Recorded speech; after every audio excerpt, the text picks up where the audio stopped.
ಅವ್ರೇನು ದೊಡ್ಡ ಶ್ರೀಮಂತರೇನಲ್ಲ. ಅವ್ರಿಗೇನು ಭಗವಂತ 100 ಎಕರೆ ಆಸ್ತಿ ಕೊಟ್ಟಿಲ್ಲ, ಏನು ಅಂತಸ್ತಿನ ಮೇಲೆ ಅಂತಸ್ತು ಮನಿ ಅಂತಕ್ಕಂಥ ಕೊಟ್ಟಿಲ್ಲ. ನಿತ್ಯನೂ ಕೂಡ ಕಾಯಕ ಮಾಡಬೇಕು. ಆ ಕಾಯಕದಿಂದ ಬಂದಿರತಕ್ಕಂಥ ಸಂಪತ್ತಿನೊಳಗ ನಿತ್ಯ ಮನಿತನದೊಳಗೆ ದಾಸೋಗ ಅನ್ನತಕ್ಕಂಥ ಮಾಡ್ತಿದ್ರು ಯಾರು? ಅನಂತರಾಯ ಮತ್ತು ಶಿರಸಮ್ಮ. ಸದಾಕಾಲ ಕುಂತರು ಭಗವಂತನ ಧ್ಯಾನ, ನಿಂತರು ಭಗವಂತನ ಧ್ಯಾನ. ಯಾರೇ ಮನಿತನಕ್ಕಿಂತ ಅನಾಥರು ಬರಲಿ, ಕುರುಡರು ಬರಲಿ, ಕುಂಟ್ರು ಬರಲಿ, ದೀನ ದಲಿತರು ಎಂಥವರೇ ಬಂದ್ರು ಕೂಡ ಮನಿತನದೊಳಗ ಯಾವ ಅನಂತರಾಯ ಮತ್ತು ಶಿರಸಮ್ಮರು ಪ್ರಸಾದ ಇಲ್ಲ ತಿಳ್ಕೊಂಡು ಯಾರನ್ನೂ ಕೂಡ ಹಂಗೆ ಕಳಿಸ್ತಿದ್ದಿಲ್ಲ. ತಮ್ಮ ಮನೆಯೊಳಗಿಂದ ಏಟಿ ಹಾಕಿರುವಲ್ಲಕ ಇದ್ದಟ್ರೊಳಗಿಂದ ದಾನ ಧರ್ಮ ಮಾಡಿ ಪುಣ್ಯ ಜೀವಿಗಳಾಗಿರ್ತಕ್ಕಂಥವ್ರು ಅನಂತರಾಯ ಮತ್ತು ಶಿರಸಮ್ಮರು. ಅವರು ಮಾಡ್ತಕ್ಕಂಥ ಕಾಯಕವನ್ನ, ಅವರು ಮಾಡ್ತಕ್ಕಂಥ ಧ್ಯಾನವನ್ನ, ಅವರು ಮಾಡ್ತಕ್ಕಂಥ ನಿತ್ಯ ದಾಸೋಗವನ್ನ, ಇದು ಎಲ್ಲವನ್ನು ಕೂಡ ನೋಡಿ ಪರಮಾತ್ಮನೇ ಮನಸ್ಸಿಗೂ ಕೂಡ ಖುಷಿ ಆಗ್ತದೆ. ಒಂದು ಕಡೆಗಿಂದ ಪಾರ್ವತಿಯನ್ನು ಲೋಕ ಸಂಚಾರ ಮಾಡಕ್ಕೆ ಬಂದಿಲ್ಲಲ್ಲ, ಜಗತ್ತಿನ ಇತಿಹಾಸವನ್ನು ತಿಳ್ಕೊಳಕ್ಕೆ ಬಂದಿಲ್ಲಲ್ಲ, ಆ ಪಾರ್ವತಿ ದೇವಿಗೂ ಕೂಡ ಖುಷಿಯಾಗಿ ನಿನ್ನಿನ ದಿವಸ ಏನ್ ಮಾಡ್ತಾಳ ತಗೊಂಡ ಕೇಳಿದ್ರೆ ಅಂತ ಪರಮಾತ್ಮನ ಅರ್ಧಾಂಗಿನಿ ಆಗಿರ್ತಕ್ಕಂಥ ಪಾರ್ವತಿನೇ ಯಾವ ಅನಂತರಾಯನ ಯಾವ ಶಿರಸಮ್ಮಳ ಗರ್ಭದೊಳಗಿಂದ ಪ್ರವೇಶ ಮಾಡಿ ನಿನ್ನಿನ ದಿವಸದ ಲಿಂಗಮ್ಮಳಾಗಿಂದ ಹುಟ್ಟುದ್ಲು. ನೋಡ್ರಿ, ಪುಣ್ಯ ಗರ್ಭದೊಳಗ, ಪುಣ್ಯವಂತರ ಗರ್ಭದೊಳಗ ಯಾರು ಹುಡ್ತಾರ ತಗೊಂಡ ಕೇಳಿದ್ರೆ ದೇವಾನು ದೇವತೆಗಳಿಂದ ಪುಣ್ಯವಂತ ದಂಪತಿಗಳ ಗರ್ಭದೊಳಗೆ ಹುಟ್ಟಿ ಬರ್ತಾರೆ. ಅದಕ್ಕಾಗಿನೇ ನಾನು ಮಣ್ಣಿನ ದಿವಸದ ನಿಮಗೆಲ್ಲ ಒಂದು ಮಾತು ಹೇಳಿದೆ. ನಾನು ಬದುಕಿನೊಳಗಿಂದ ಇನ್ನೊಬ್ಬರಿಗಿಂದ ಕೆಟ್ಟದನ್ನು ಮಾಡಕ್ಕೆ ಹೋಗ್ಬೇಡ್ರಿ. ನಿಮ್ಮ ಜೀವನದೊಳಗೆ ನೀವು ಏನೇ ಮಾಡ್ಬೇಕಂದ್ರೂ ಕೂಡ ಒಂದ್ ಈಟರಿಂದ ಪುಣ್ಯದ ಕೆಲಸ ಮಾಡಿದ್ರೆ ಮಾತ್ರ ಆ ಪುಣ್ಯ ಅನ್ನತಕ್ಕಂಥ ಭಗವಂತನಿಗೆ ಅಂತ ಗೊತ್ತಾಯ್ತು ಅಂತಕೊಂಡಂದ್ರ ಆ ಪರಮಾತ್ಮ ನೀವು ಏನು ಕೇಳ್ತಿರೋ ಅದನ್ನೆಲ್ಲವನ್ನು ಕೊಡ್ತಕ್ಕಂಥ ಸಾಮರ್ಥ್ಯ ಆ ಭಗವಂತನ ಬಲ್ಲಿದೆ. ಇಲ್ಲಿ ಸಾಕ್ಷಾತ್ ಪಾರ್ವತಿನೇ ಅನಂತರ ಯಾವ ಶಿರಸಮ್ಮರ ಗರ್ಭದೊಳಗಿಂದ ಹುಟ್ಟಿ ಬರ್ತಾಳೆ. ಏನು ನೋಡ್ಬೇಕು, ಊರೆಲ್ಲ ಸಂಭ್ರಮ. ಯಾಕ? ಅನಂತರಾಯ ಶಿರಸಮ್ಮರ ಪುಣ್ಯ ದಂಪತಿಗಳ ತನ್ನೋದು ಇಡೀ ನಾಡಿಗೆ ಜನತೆಗೆ ಗೊತ್ತಿತ್ತು. ಎಲ್ಲಾ ಜನರನ್ನ ಬಹಳ ಪ್ರೀತಿಯಿಂದ ಕಾಣ್ತಿದ್ರು. ಯಾರು? ಅನಂತರಾಯ ಮತ್ತು ಶಿರಸಮ್ಮರು. ಇಡೀ ಆ ಗ್ರಾಮದೊಳಗಿಂದ ಅನಂತರಾಯ ಮತ್ತು ಶಿರಸಮ್ಮರು ಎಂಥವರಾಗಿದ್ರು ಅಂತಕೊಂಡು ಕೇಳಿದ್ರೆ ಇಡೀ ಯಾವ ಉಮರಾಣಿ ಗ್ರಾಮದ ಇಡೀ ಜನತೆಯ ಬಾಯಿಯ ಬೆಲ್ಲದಚ್ಚಾಗಿಂದ ಜೀವನ ಅಂತಕ್ಕಂಥ ಕಳಿತಿದ್ರು. ಯಾರು ಬಾಯಿ ಒಳಗೆ ನೋಡ್ತಿ ಅವ್ರ ಬಾಯಿ ಒಳಗೆಲ್ಲ ಅನಂತರಾಯ ಮತ್ತು ಶಿರಸಮ್ಮರ ಹೆಸರೇ ಬರ್ತಿತ್ತು. ಭಕ್ತಿ ಅನ್ನತಕ್ಕಂಥ ಮಾಡಬೇಕು. ಯಾರಂಗ? ಅನಂತರಾಯ ಮತ್ತು ಶಿರಸಮ್ಮರಂಗೆಂದ ಭಕ್ತಿ ಮಾಡಬೇಕು. ಸಂಸಾರ ಅಂತಕ್ಕಂಥ ಹೆಂಗ ಮಾಡ್ಬೇಕಂತ ಕೇಳಿದ್ರ ನಾಡಿನ ಜನತೆ ಎಲ್ಲ ಮಾತಾಡ್ತಿತ್ತು. ಅದು ಸಂಸಾರ ಮಾಡಬೇಕಾಗಿತ್ತು ಅಂದ್ರೆ ಗಂಡ ಹೆಂಡತಿ ಎತ್ತಿಕೊಂಡ್ರ ಅದು ಅನಂತರಾಯ ಮತ್ತು ಶಿರಸಮ್ಮರಿದ್ದಂಗೆಂದ ಇರಬೇಕು. ನೋಡ್ರಿ, ಇದು ಲೋಕದ ಜನತೆ ಮಾತಾಡೋದನ್ನ ಹೇಳಕತ್ತಿಲ್ಲ. ಇವ್ರು ಕಳಿತಕ್ಕಂಥ ಜೀವನ, ಇವ್ರು ನಡೀತಕ್ಕಂಥ ಹಾದಿ, ಆ ಭಗವಂತನ ಧ್ಯಾನವನ್ನ ಮಾಡೋದು ನೋಡಿದ್ರೆ ಸ್ವತಃ ಪರಮಾತ್ಮ ಮತ್ತು ಪಾರ್ವತಿನ ಖುಷಿ ಪಡ್ತಾರೆ. ನಾವು ಬರೇ 4 ಮಂದಿಗೆ ಮೆಚ್ಚುವಂಗೆ ಜೀವನ ಕಳೆಯೋದಲ್ಲ. ಹಾಗಾದ್ರೆ ನಾವು ಯಾರು ಮೆಚ್ಚುವಂಗೆ ಜೀವನ ಕಳಿಬೇಕಂತ ಕೇಳಿದ್ರೆ ಸ್ವತಃ ಪರಮಾತ್ಮನೇ ಮೆಚ್ಚಬೇಕು. ಹೇಳ್ತಾರಿಲ್ಲ, ನುಡಿದರೆ ಮುತ್ತಿನ ಹಾರದಂತಿರ್ಬೇಕು, ನುಡಿದರೆ ಸ್ಫಟಿಕದ ಶಲಾಕಿ ಅಂತಿರ್ಬೇಕು, ನುಡಿದರೆ ಲಿಂಗ ಮೆಚ್ಚಿ ಹೌದು ಹೌದು ಅನ್ನಂಗಿರೋದು ಇರಬೇಕಂತ. ಯಾರು ಮೆಚ್ಚಬೇಕು? ನಾವು ಮಾತಾಡ್ತಕ್ಕಂಥ ಮಾತ, ನಾವು ನಡೀತಕ್ಕಂಥ ದಾರಿ ಏನ್ರಿ, ನಾವು ಮಾಡ್ತಕ್ಕಂಥ ದಾನ ಧರ್ಮ, ನಾವು ಮಾಡ್ತಕ್ಕಂಥ ಪರೋಪಕಾರ ಪುಣ್ಯಾದಿಗಳನ್ನ ಇದನ್ನ ಎಲ್ಲವನ್ನು ಕೂಡ ನೋಡಿ ಬರೇ 4 ಮಂದಿ ಅಂದ ಭಾರಿ ಅದನ್ರಿ ಎತ್ತುಕೊಂಡ ಮುಂದೆ ಹೊಗಳೋರ್ಗಿಂತ ಆ ಸಾಕ್ಷಾತ್ ಭಗವಂತ ಮೆಚ್ಚುಕೋಬೇಕತ್ತೆ. ಇಲ್ಲಿ ಅನಂತರಾಯ ಶಿರಸಮ್ಮರ ಜೀವನ ಅನ್ನತಕ್ಕಂಥದನ್ನ ಸಾಕ್ಷಾತ್ ಭಗವಂತ ಮೆಚ್ಚುಕೊಂಡಾನೆ. ಇದು ಎಲ್ಲರ 4 ಜನ ಮೆಚ್ಚುಕೊಂಡಿರ್ತಕ್ಕಂಥದ್ದಲ್ಲ, ಸಾಕ್ಷಾತ್ ಪರಮಾತ್ಮ ಮೆಚ್ಚುಕೊಂಡ, ಪಾರ್ವತಿ ಮೆಚ್ಚುಕೊಂಡ್ಲು. ಅದಕ್ಕಾಗಿನೇ ಅಂತ ಪುಣ್ಯವಂತ ದಂಪತಿಗಳ ಗರ್ಭದೊಳಗ ಮಣ್ಣಿನ ದಿವಸದಿಂದ ಯಾವ ಆ ಸಾಕ್ಷಾತ್ ಪಾರ್ವತಿನೇ ಹೆಣ್ಣು ಮಗುವಾಗಿಂದ ಹುಟ್ಟಿ ಬರ್ತಾಳೆ. ಏನ್ ನೋಡ್ಬೇಕು ವೈಭವ. ಬಹುಶಃ ಅವತ್ತಿನ ದಿನಮಾನದೊಳಗ ಉಮರಾಣಿ ಒಳಗಿಂದ ಅಟ್ಟು ವೈಭವ ಮಾಡಿದ್ರೆಲ್ಲೋ ಗೊತ್ತಿಲ್ಲ. ಆದ್ರ ಮಸಳಿ ಗ್ರಾಮದೊಳಗ ಮಾತ್ರ ಮಣ್ಣಿನ ದಿವಸದಿಂದ ಲಿಂಗಮ್ಮಳ ತೊಟ್ಟಲ ಕಾರ್ಯಕ್ರಮ ಹೆಂಗಾಯ್ತು ಅಂತಕೊಂಡ ಕೇಳಿದ್ರ ಬಹುಶಃ ಆ ಪರಮಾತ್ಮನೇ ಅಲ್ಲ, ಸಾಕ್ಷಾತ್ ದಾನಮ್ಮನೇ ಮೆಚ್ಚುವಂಗ ಏನ್ರಿ ಮಸಳಿ ಗ್ರಾಮದೊಳಗ ತೊಟ್ಟಲ ಕಾರ್ಯಕ್ರಮವನ್ನ ನೀವೆಲ್ಲ ಆಚರಣೆ ಮಾಡಿದ್ರಿ. ಯಾವಾಗಿಂದ ಲಿಂಗಮ್ಮ ಅಂತಕ್ಕಂಥದ್ದು ಹುಟ್ಟುದ್ರು.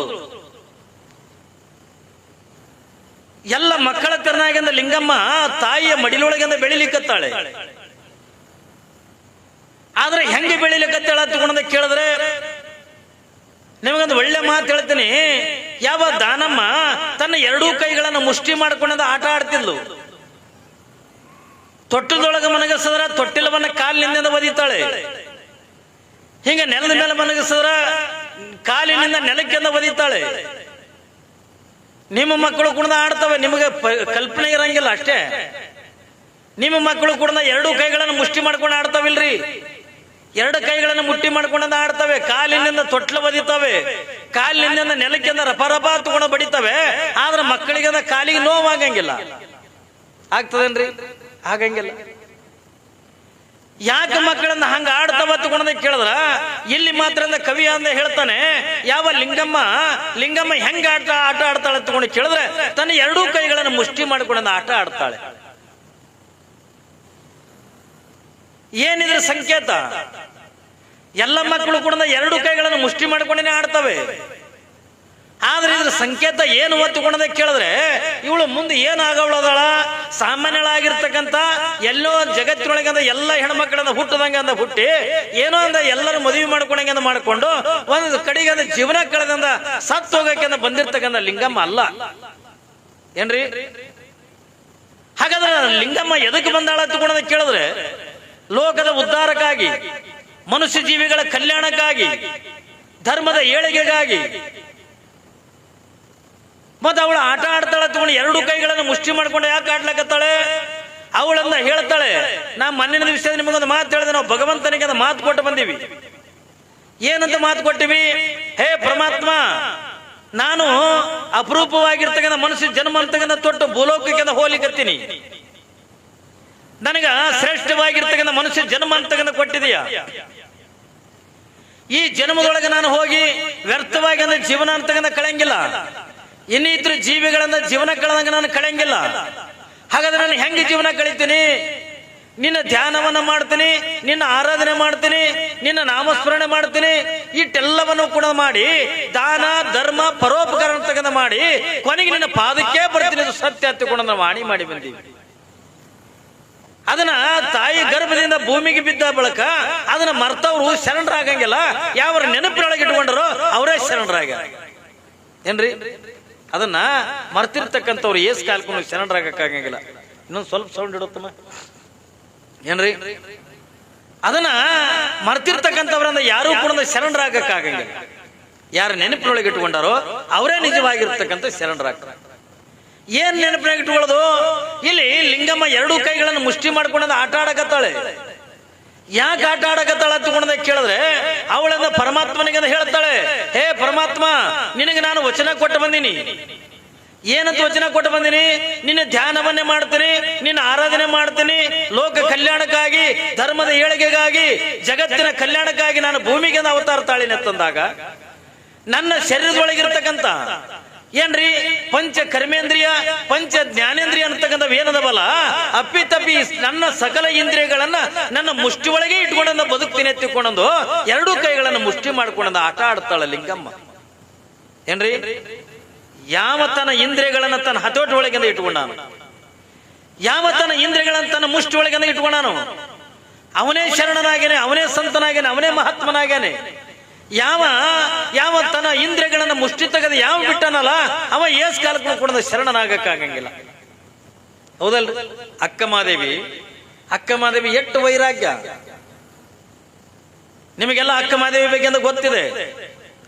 ಅಕ್ಕ ಮಾದೇವಿ ಯಾರು ನೋಡ್ರಿ? ಅವತ್ತಿನ ದಿನಮಾನದೊಳಗೆ ಒಂದೊಂದು ಪ್ರಶಸ್ತಿಗಳನ್ನ ಕೊಟ್ರು.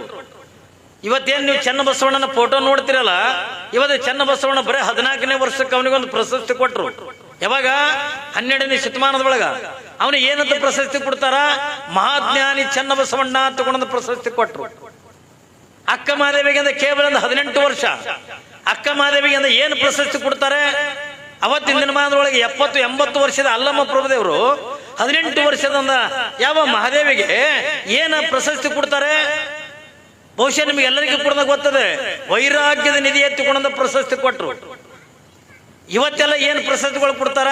ತಂಗಿ ಮಗನ ಕರ್ಕೊಂಡು ಕುಂದ್ರವ, ತಂಗಿ ಕರ್ಕೊಂಡು ಕುಂದ್ರು, ಅವ್ರು ಆಡ್ಲಕತ್ತ ನಿನಗೆ ಖುಷಿ ಅನಿಸ್ತ, ನನಗೆ ಸಂಕಟ ಆಕದ ತೀತ. ಅವಕ್ಕೆ ಮನ್ಯಾಗಂದ ಕತ್ತಲು ಕೊಲೆ ಬಿಟ್ಟಿರ್ತೀರಿ, ಇಲ್ಲಿ ಬೈಲಿಗೆ ಅಂದ ಓಡಾಡ್ತಾವ. ಕರ್ಕೋರಿ, ಹೇಳ್ದಂಗೆ ಹೆಚ್ಚಿಗೆ ಮಾಡಬಾರ್ದು. ಏಯ್ ಹೋಗಿ ಕುಂದ್ರು, ಅತಿ ಹೆಚ್ಚಿಗೆ ಮಾಡ್ತಾವ ಮತ್ತಿಟ್ಟು ಏನ್ರಿ. ಅವ ಇಲ್ಲೇ ಡ್ಯಾನ್ಸ್ ಮಾಡ್ಲಕತ್ತಾನ, ಆಕ ಧಾರಾವಾಹಿ ನೋಡ ಏನ್ರಿ.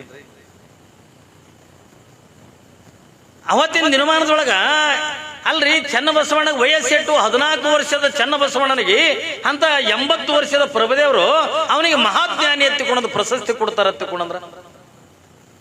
ಅಕ್ಕ ಮಹಾದೇವಿಗೆ 18 ವರ್ಷ. ಯಾಕೆ ಅವಳಿಗೆ ಏನ್ರಿ ಅಕ್ಕ ಮಹಾದೇವಿಗೆ ವೈರಾಗ್ಯದ ನಿಧಿ ಎತ್ತಿಕೊಂಡದ ಯಾಕೆ ಕೊಟ್ಟರು ಎತ್ತಿಕೊಂಡದ ಕೇಳಿದ್ರೆ, ತಾನು ಒಂದು ವಚನವನ್ನು ಹೇಳ್ತಾಳೆ. ಯಾವುದನ್ನ? ತನ್ನ ಉಡತಡಿಯನ್ನು ತಗೊಂಡು ಬಿಟ್ಟು ಬಸವ ಕಲ್ಯಾಣಕ್ಕೆ ಬರುವಂತ ಪ್ರಸಂಗದ ಒಳಗ ಅಕ್ಕ ಮಹಾದೇವಿ ಒಂದು ವಚನವನ್ನು ಹೇಳ್ತಾಳೆ. ಯಾವುದನ್ನ? ಕಾಮವೇ ನಿಲ್ಲು ನಿಲ್ಲು, ಕ್ರೋಧವೇ ನಿಲ್ಲು ನಿಲ್ಲು, ಮದ ಮತ್ಸರಗಳೇ ನಿಲ್ಲು ನಿಲ್ಲು. ಇದು ಯಾರಿಗೆ ಹೇಳ್ತಾಳ? ಯಾವ ಮನುಷ್ಯರಿಗಂದ ಹೇಳಂಗಿಲ್ಲ, ತನ್ನ ಶರೀರದೊಳಗಿರ್ತಕ್ಕಂಥ ಇಂದ್ರಿಯಗಳಿಗಂದ ಹೇಳ್ತಾಳೆ. ಯಾಕೆ ತನ್ನ ಶರೀರದೊಳಗಿರ್ತಕ್ಕ ಇಂದ್ರಿಯಗಳಿಗಂದ ಹೇಳ್ತಾಳೆ ತಗೊಂಡು ಕೇಳಿದ್ರೆ, ಅವಳು ಮುಂದೊಂದು ಮಾತು ಹೇಳ್ತಾಳೆ. ನಾನು ಚನ್ನಮಲ್ಲಿಕಾರ್ಜುನ ಕಾಣಕ್ಕೆಂದ ಹೊಂಟೀನಿ, ನನಗೆಂದ ಕಷ್ಟಗಳನ್ನ ಕೊಡಬೇಡ್ರಿ. ನೀವೆಲ್ಲ ದೇವಿ ಪುರಾಣ ಅಂತಕ್ಕಂಥ ಕೇಳಿರಿ ಏನ್ರಿ. ದೇವಿ ಪುರಾಣ ಈ ಊರಾಗ ಹಸ್ತಾರನೆಲ್ಲ ಗೊತ್ತಿಲ್ಲ, ದೇವಿ ಪುರಾಣ ಕೇಳಿರಿ ನೀವು. ಅದ್ರೊಳಗೆ ಚಂಡ ಮುಂಡ ಶುಂಭ ನಿಶುಂಭ ಏನ್ರಿ, ವಾಲಿ ಸುಗ್ರೀವ, ಇವರೆಲ್ಲ ರಕ್ತ ಬೀಜ ಅಂತಕ್ಕಂಥವ್ರು ಏನ್ ಬಿಡ್ತಾರಲ್ಲ, ಆ ದೇವಿ ಪುರಾಣದೊಳಗೆ ಹೊರಗಿನ ವೈರಿಗಳಲ್ಲ ಇವರು. ನಾವು ನೀವೇನು ತಿಳ್ಕೊಂಡಿವಲ್ಲ, ಅದ್ರೊಳಗೆ ಸ್ಪಷ್ಟವಾಗಿ ಪುರಾಣ ಪ್ರಾರಂಭಕ್ಕೆ ಒಂದು ಮಾತು ಹೇಳ್ತಾನೆ. ಇದು ಒಂದು ದೇವಿ ಪುರಾಣ ತಿಳ್ಕೊಂಡ್ರ ಒಂದು ಹೆಣ್ಣಿನ ಪುರಾಣ ಅಲ್ಲ. ಇದು ಏನು ಪುರಾಣ? ಇದು ದೇಹದ ಪುರಾಣ ಅಂತಕೊಂಡು ಹೇಳ್ತಾರೆ. ಅಂದ್ರ ದೇಹದ ಪುರಾಣ ತಗೊಂಡ್ರ ನಮ್ಮ ದೇಹದೊಳಗಿರ್ತಕ್ಕಂಥ ಇವು ಇಂದ್ರಿಯಗಳನ್ನವಂತವೇನದವಲ್ಲ, ಕಾಮ ಕ್ರೋಧ ಮೋಹ ಲೋಭ ಮದ ಮತ್ಸರಗಳಂತಕ್ಕಂಥವು ಏನದವಲ್ಲ, ಇವು ಯಾರಿಗೂ ವೈರಿ ಎತ್ತುಕೊಂಡ ಕೇಳಿದ್ರ ನಮ್ಮ ಶರೀರದೊಳಗೆ ಕುತ್ಕೊಂಡು ನಮಗೆ ವೈರತ್ವವನ್ನು ಮಾಡ್ತಕ್ಕಂಥ ಇಂದ್ರಿಯಗಳೇ ನಮಗೆ ನಿಜವಾಗಿರ್ತಕ್ಕಂಥ ವೈರಿಗಳು. ಯಾವ ಕಾಮವನ್ನ ಮೀರಿ ನಿಂತಾನೆ, ಯಾವ ಕ್ರೋಧವನ್ನ ಮೀರಿ ನಿಂತಾನೆ, ಇವೆಲ್ಲ ಎದುರಾಗ ಬರ್ತಾವ ತಗೊಂಡ ಕೇಳಿದ್ರೆ ನಮ್ಮ ದೇಹದೊಳಗಿರ್ತಕ್ಕಂಥ ವೈರಿಗಳನ್ನ ಮೊದಲು ನಾವಂದು ಹೊಡೆದಾಕಬೇಕು. ಅದಕ್ಕಾಗಿನೇ ಅಕ್ಕ ಮಹಾದೇವಿ ಹೇಳ್ತಾಳೆ, ಕಾಮವೇ ನಿಲ್ಲು ನಿಲ್ಲು, ಕ್ರೋಧವೇ ನಿಲ್ಲು ನಿಲ್ಲು, ಮದ ಮತ್ಸರಗಳೇ ನಿಲ್ಲು ನಿಲ್ಲು. ನೋಡ್ರಿ ಅವಳು ಏನು ವೈರಾಗ್ಯರಿ ಅಕ್ಕ ಮಹಾದೇವಿ, ಎಂತ ವೈರಾಗ್ಯ.